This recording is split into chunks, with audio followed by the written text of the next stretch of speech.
This week's devotion comes from 1 Corinthians 13 as well. Just consider it part 2.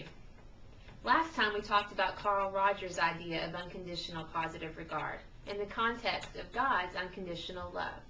So again, consider this week's devotion part 2 of unconditional positive regard or love. We started with the idea of offering God's unconditional love to others. We used 1 Corinthians 13 as a checklist to assess how we are loving others. It is usually easier for us to start with how we love others. However, in Mark chapter 12, we are told to love others as well as we love ourselves. I am convinced that loving others well is impossible until we learn to love ourselves well too. Many of you might sneer at that idea. Don't we live in the most self-centered time in history? Shouldn't we be focusing on ourselves less? My answer to those questions is yes, absolutely.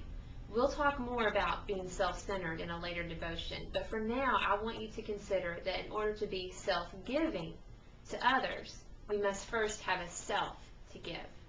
Listen to that again. If we are going to be self-giving to others, we must first have a self to give. Actually, that is part of the problem with our self-centered society.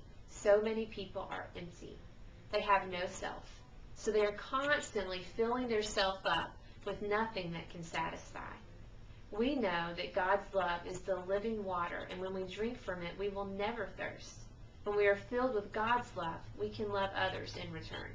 Now, go back down that checklist and ask the questions in relationship to yourself.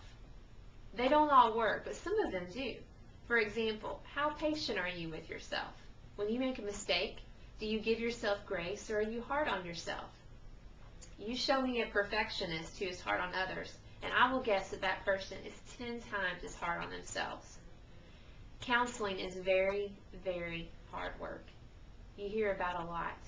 If you don't take care of yourself, you won't be around long enough to do the job for others. You'll burn out. Self-care is a vital component to this work. I'm still working on this one.